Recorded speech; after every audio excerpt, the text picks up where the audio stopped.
여러분 혹시 쾌락의 쳇바퀴라고 하는 말을 들어보셨나요? 쾌락의 쳇바퀴. 이것은 심리학 용어인데요. 사람은 어떠한 더 큰 자극이 있을 때에 이제 행복해진다는 거예요. 그러니까 내가 1,000원짜리 음식을 먹을 때하고 또 새로운 10,000원짜리 음식을 먹으면 만족도가 더 좋아지는 거죠. 삼시세끼 똑같은 것을 먹다가 새로운 것을 먹어요. 그것도 다른 사람들이 다 먹고 싶어 하는 거, 내가 먹고 싶어 하던 것을 먹게 됐어요. 그러면 만족도가 확 올라가죠. 그런데 이 과정이 거듭되잖아요. 그러면 그 행복은 원래의 상태로 다시 돌아온다는 겁니다. 다람쥐가 쳇바퀴를 돌면 어떻게 됩니까? 세계를 가는 게 아니라 다시 원래 위치로 또 돌아오잖아요. 그래서 그것을 계속 달리는 것처럼 우리의 쾌락도 그렇다는 거예요. 잠깐은 새로운 것 같지만 그것을 거듭 주어지면 그 만족도는 원래의 그 만족도 수준으로 내려앉는다는 겁니다. 오늘 예수님께서는 그러한 삶의 새로운 어떠한 상황 가운데서 만족을 누리시는 상황을 접하게 됩니다. 여러분은 지난 한 주간 또 올해 오늘 12월 첫 주인데 어떠셨나요? 올 한 해 얼마나 만족하셨습니까? 아마 죄송하지만 기분 째지는 일이 있으셨을 거예요. 혹시 없었다면 남은 한 달 동안 그러한 일이 있길 주님의 이름으로 축복합니다. 정말 있으면 좋겠어요. 그리고 되도록이면 그것이 많았으면 좋겠고 좀 길게 갔으면 좋겠다는 마음이 저 개인적으로 있어요. 함께 축복하면서 함께 즐거워했으면 좋겠어요. 어떻게 보면 우리가 예수님의 현장에 예수님의 제자로서 함께 그 기적의 순간에 있었다면 우리도 너무 좋았을 거예요. 그런데 오늘 예수님은 참 이상하게도 그 자리를 벗어나십니다. 왜 예수님께서는 그 성공의 자리, 우리는 흔히들 이야기하기를 물 들어왔을 때 뭐 하라고요? 노적을 하고 그러잖아요. 야, 이 기회다. 이 타이밍에 내가 뭔가 한몫 잡아야 된다. 요즘 뭔가 우리 삶의 위기도 있지만 또 어떠한 막 다시 일어나는 그러한 들뜨는 그러한 분위기도 있어요. 그러면 거기에다가 발을 옮겨야 나도 뭔가 좀 미안하지만 콩고물이 떨어지는 거죠. 그것을 기대하는 마음이 사람 가운데 있어요. 그런데 오늘 참 이상하게도 예수님은 한참 우리식으로 얘기하면 인기가 올라가고 성공의 가도를 달려가고 주가가 오를 때 인기도가 급상승할 때 오히려 뒤로 빼십니다. 왜 예수님께서는 그렇게 하셨을까? 오늘 우리가 함께 나눠지는 말씀을 통해서 다시 한번 예수님의 거룩한 기도의 습관을 통하여서 우리의 신앙의 모습이, 우리의 인생길의 모습이 더욱 아름다운 인생 되시길 주님의 이름으로 축복합니다. 자, 첫 번째 우리가 함께 마가복음 말씀을 읽어보고자 합니다. 자, 마가복음에 있는 말씀, 우리가 2절 말씀 다시 한번 읽겠습니다. 시작. 예수께서 즉시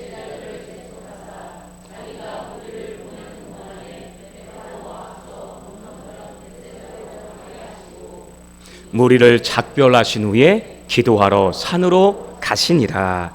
아멘. 자, 여러분, 이 말씀 바로 앞에 있는 말씀이 무슨 말씀일까요? 라고 저를 보시면 답이 안 나옵니다. 안 써 있습니다. 성경을 보시면 그 앞쪽에 있는 말씀은 우리가 지난 주일에 나눴던 말씀, 오병이어의 기적, 한 아이의 보리떡 5개 물고기 2마리로 예수님께서 장정만 5,000명이나 되는 사람을 먹이신 사건. 이야, 여러분은 믿음이 좋으셔서 의심의 눈초리로 보시지 않으시네요. 저는 처음에 못 믿겠던데 어떻게 그런 일이 있을 수 있지? 물론 그때 저는 더 어리기는 했겠지만,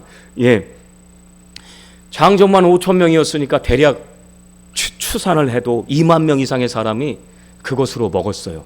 방법은 구체적으로 안 나왔어요. 근데 정확하고 명확한 방법은 우리가 지난 주일에 나눴죠. 이 광야 식탁의 주인은 누구시다? 하나님이시고, 그런데 아직도 이루어지지 않은, 아직도 배고파하고 있는 그 사람들을 그냥 그저 두고 염려하는 제자들을 두고 예수님은 어디를 향하셨습니까? 하늘을 향해 어떻게 하셨죠? 기도하셨습니다. 그것도 무슨 기도요? 감사기도. 감사기도. 있지도 않은 것에 대해서 감사했다는 겁니다. 우리는 항상 채워주는 것, 있는 것에 대해서 감사합니다. 나에게 친절을 대했어요.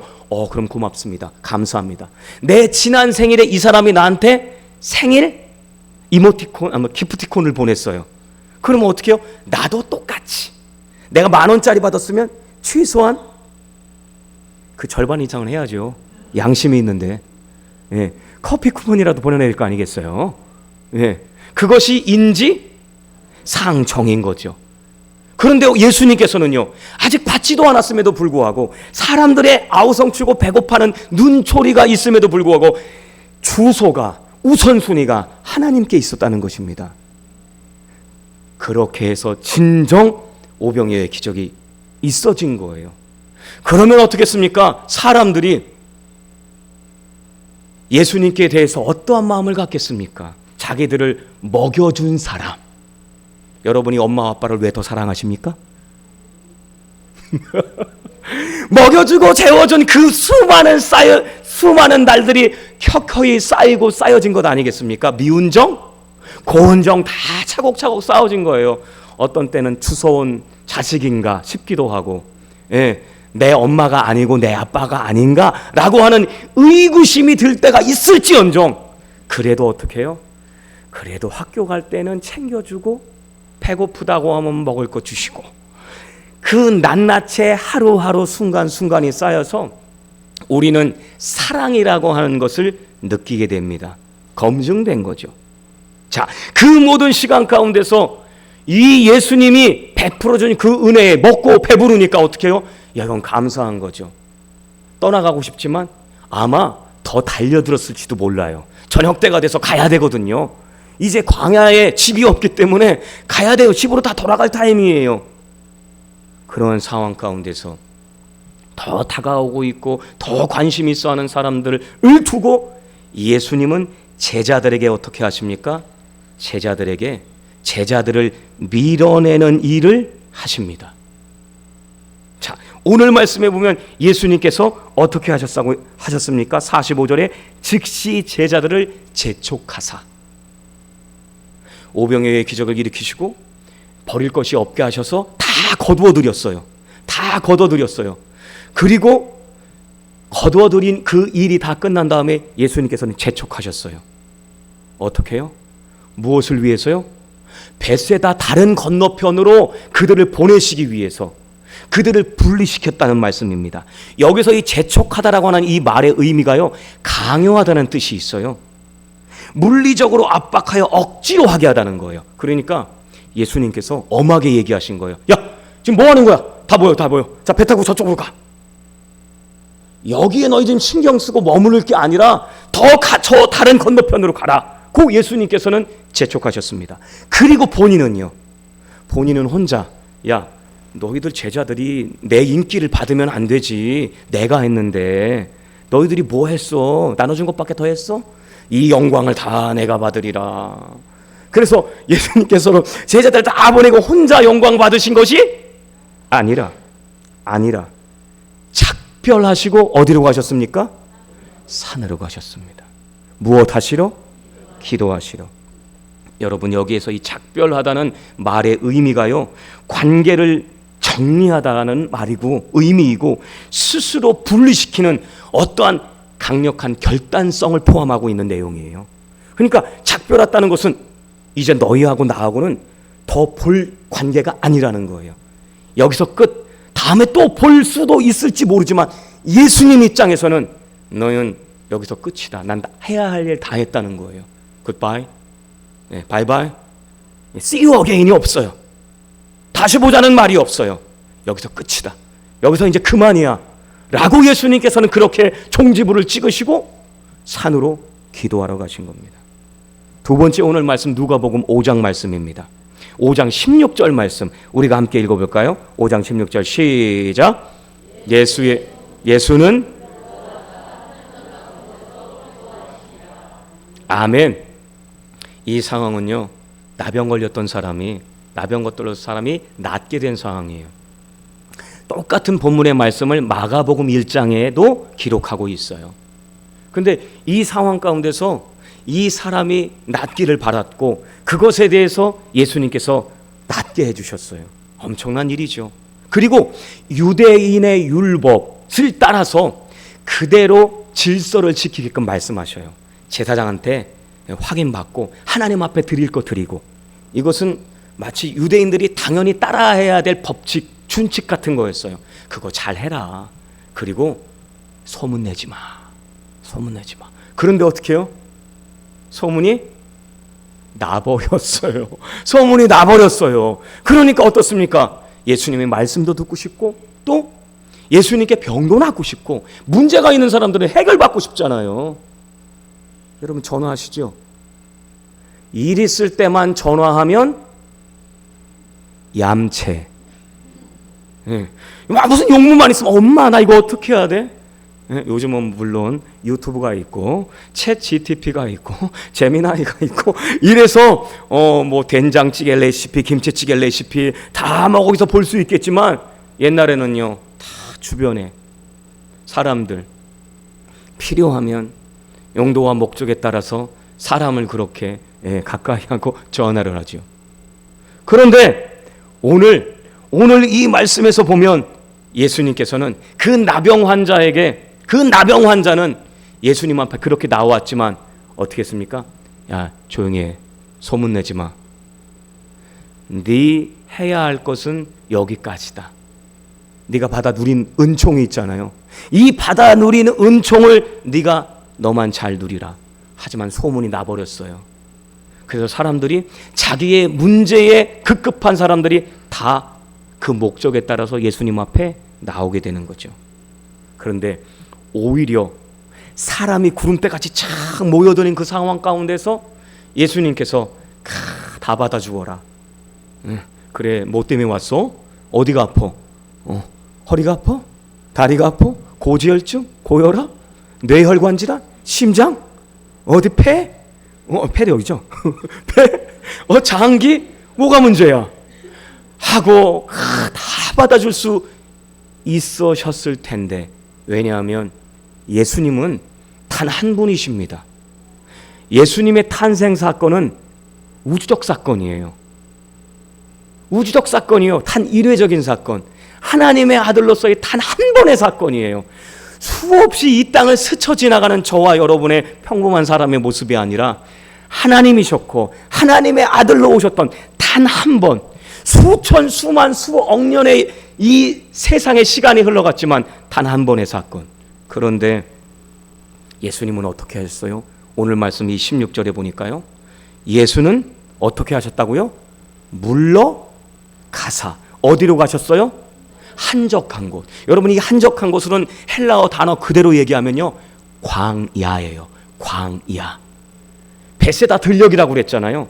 베세다 성 주변에 있는 들녘처럼 광야였어요. 그 광야에는 사람이 없지요. 사람이 없는 그 한적한 곳을 가셨고 예수님께서는 스스로 물러가셨다고 했는데, 여러분, 이 물러가다라고 하는 단어가 헬라어로는 현재 분사형이에요. 현재 분사형은 뭐냐면은 이것은 일회적인 행동이 아니라 지속적으로 반복되어지는 행동을 나타날 때 쓰이는 어법이거든요. 그러니까 예수님께서는 이번 한 번만이 아니라 가끔씩 계속해서 이러한 상황 가운데, 이러한 상황은요, 자신의 인기가 높아지고 사람들이 다 자기에게 몰려들 때 예수님께서는 습관적으로 물러가셔서 광야, 한적한 곳에 가셔서 기도하셨다는 겁니다. 사랑하는 여러분, 왜 한적한 광야로 가신 걸까요? 왜 한적한 광야로 가신 걸까요? 우리는 이 즈음에서 예수님께서 처음 사역을 시작했던 그 장면을 우리가 한번 생각해 보기를 원합니다. 예수님께서 세례 요한에게 세례 침례를 받으시고 어디로 가셨죠? 어디로요? 광야로 시험, 성령의 인도하심, 성령의 이끌리심, 성령의 내몰리심을 통하여서 광야로 가셨어요.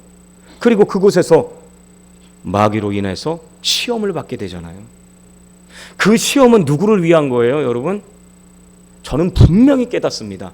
그것은 저를 위한 시험이었다. 저를 더 보라고요. 또한 우리를 위해서 예수님께서 시험 당하셨다는 것을 기억하시기 바랍니다. 저와 여러분은 그 세 가지 시험 있잖아요. 돌로 떡덩이 되고, 성전 꼭대기에서 뛰어내려봐라, 너 안 죽어. 그리고 산 꼭대기 올라가지고, 야, 이거 다 네 거야, 나한테 절만해라, 그럼 내가 다 줄게. 이 세 가지 욕망은 우리 인간이 다 가지고 있는 그러한 욕망 아닙니까? 더 먹고 싶잖아요. 더 누리고 싶잖아요. 더 얻고 싶잖아요. 가장 긴급한 거, 가장 긴급한 이 먹는 것의 문제, 생명의 불안함의 문제, 우리의 소유와 우리의 지위가 높아지는 것을, 그걸 우리는 늘 바라고 있잖아요. 근데 예수님께서는 그 모든 시험을 하나님의 말씀으로 이겨내셨죠. 40일 동안 기도하시면서 그렇게 이기실 수 있는 힘을 바로 우리에게 보여주신 것인 줄 믿습니다. 우리도 여러분, 예수님의 모범을 따라서 우리도 이겨낼 수 있습니다. 우리 힘으로는 한계가 있지만 우리를 도와주시는 성령의 도우심 가운데서, 성령의 이끄심 가운데서 우리가 하나님의 말씀을 따라, 그리고 기도의 훈련을 따라 우리도 이기게 될 줄 믿습니다. 그 일을 위해서 예수님께서는 그 시험에 드신 거예요. 광야로 가셨어요. 바로 그 광야는 뭐예요? 예수님께서 40일 동안 하나님의 말씀과 기도로 훈련하셨던 시간입니다. 혼자의 시간이었어요. 하나님 아버지와 독대하는 1대1의 자리였어요. 여러분 혹시 2025년 동안 무엇 가장 신나는, 즐거운 그런 시간이 계셨습니까? 그런데 시간이 지날수록 그때만치 똑같이 기쁘고 즐겁고 좋습니까? 그때 그렇게 맛있게 드셨던 거 계속 먹어보니 그래요. 그냥 집에서 된장찌개, 김치찌개가 더 맛있을 수도 있습니다. 맛있을 수도 있다는 거예요. 항상 그랬던 거 아니고요. 예, 우리는 그래요. 모든 것이 어느 정도 익숙해지면 떨어지는 겁니다. 만족도가. 예수님은 바로 그러한 인간적인 모든 이들을 위해서 먼저 시험당하시고 그것을 이겨가신 겁니다. 그래서 그 이기는 모습을 제자들에게 계속해서 보여주고자 예수님은 의도적으로 광야의 자리, 또 산이라고 하는 하나님 아버지와 하나님과 독대할 수 있는 그 자리를 가셨다는 겁니다. 여러분, 성공 좋아요. 행복한 거 좋아요. 그런데 여러분, 그럴 때에 우리가 또한 분명히 찾아야 할 것은 뭐냐면 하나님 만나는 일인 것을 기억하시기 바랍니다. 이 복이, 이 좋은 것이, 이 생명이, 이 즐거움이 어디서부터 비롯되었는가? 하나님께서는 우리에게 가장 좋은 것을 주시기를 원하시는데 그것은 임의적이고 찰나적인 것뿐만이 아니에요. 그냥 지금은 좋죠. 지금은 신나요. 그런데 그것이 계속 신나고 즐겁고 복된 일일까요? 만약 그것에 우리가 익숙해지고 그것의 잘못 방향을 우리가 설정하면 여러분 주의하십시오. 욕심이 잉태한 즉 죄를 낳고 죄가 장성한 즉 사망을 낳는다고 그랬습니다. 축적의 법칙입니다. 한 번 잘못하고 한다고 해서 큰일 안 나요. 한 번 우리가 실수했다고 해서 인생이 물론 크게 뒤집어지는 경우도 있더라고요. 한 번의 실수로. 물론 그것도 굉장히 주의해야 되겠습니다. 하지만 대부분의 많은 경우는요, 한 번 잘못했다고 해서 인생이 확 뒤집어지거나 크게 잘못되는 것은 그렇게 많지는 않은 것 같습니다. 그런데 그럴수록 우리가 주의해야 할 게 뭐예요? 그럴수록 우리는 조심해야 합니다. 한 번의 실수, 인생의 한 번의 방향의 설정의 잘못됨, 선택의 잘못됨, 우리가 주의해야 됩니다. 한 번은 안 걸릴 수 있어요. 그런데 두 번, 세 번요, 잘못하면요, 우리에게 생명이, 또한 우리의 삶의 방향이 내가 의도하지 않은 방향으로 확 틀어져 버릴 수 있다는 거죠. 그러니까 여러분, 우리가 한 번의 실수, 한 번의 선택도 하나님 앞에서 감당하실 수 있길 주님의 이름으로 부탁드립니다. 예, 그러기 위해서 어떻게 해요?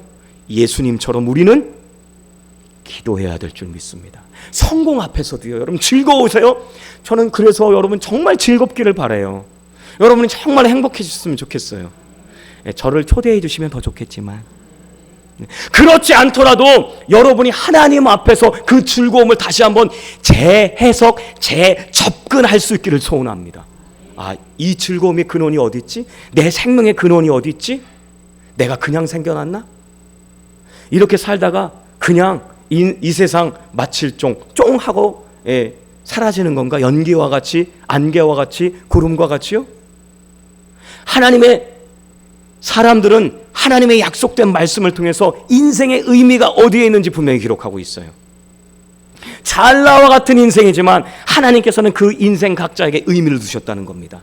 그리고 초청장을 주셨거든요. 예수 그리스도를 통해서.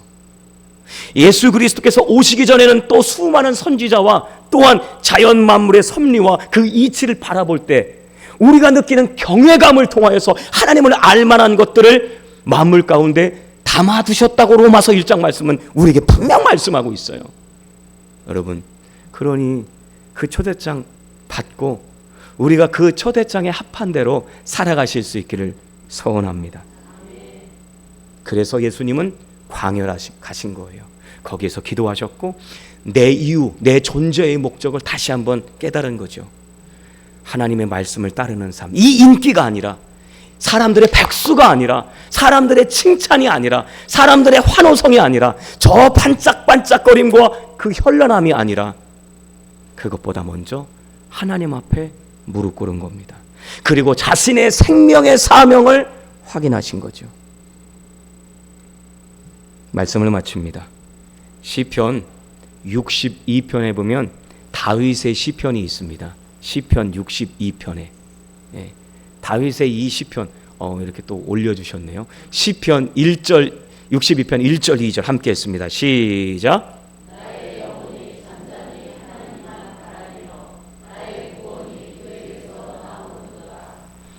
오직 그만이 나의 반석이시요 나의 구원이시요 나의 요새이시니 내가 크게 흔들리지 아니하리로다.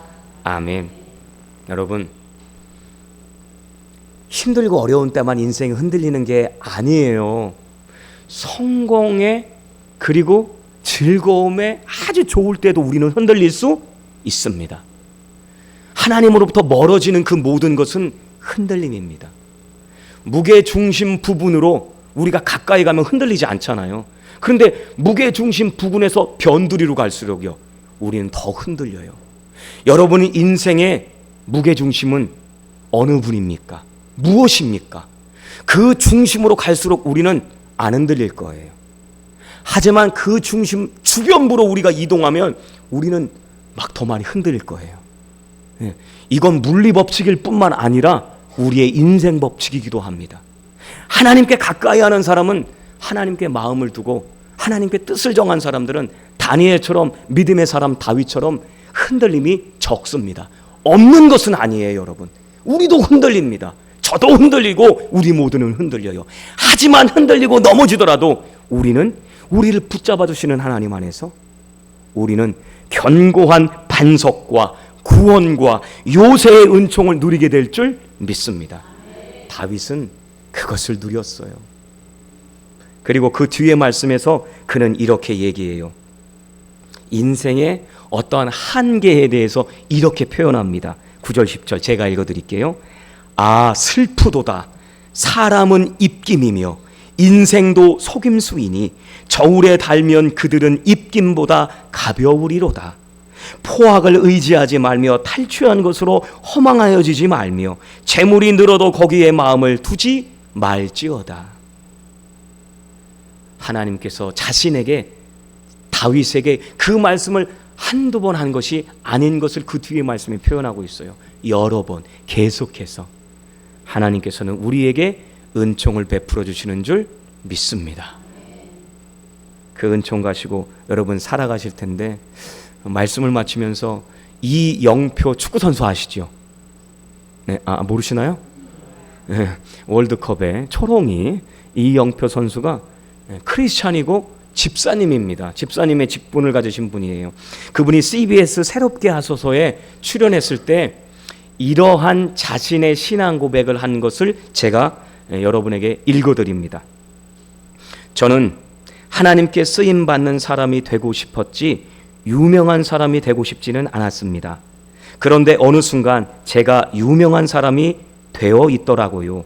사람들이 저에게 박수를 보낼 때 저는 그 박수가 독이 될 수 있다는 것을 깨달았습니다. 그래서 저는 경기장에서 무릎을 꿇고 기도할 때마다 이렇게 고백했습니다. 하나님, 이 영광은 제 것이 아닙니다. 제가 받아야 할 것은 박수가 아니라 사명입니다. 기도는 저를 유명한 선수에서 신실한 하나님의 종으로 돌려놓는 유일한 통로였습니다. 여러분, 성공할 때에도 때로는 우리 인생이 좌초될 때에도 언제나 한적한 곳, 하나님과 1대1로 만날 수 있는 그 자리를 찾아서 우리의 삶의 방향과 목적을 점검하실 수 있길 주님의 이름으로 축원합니다.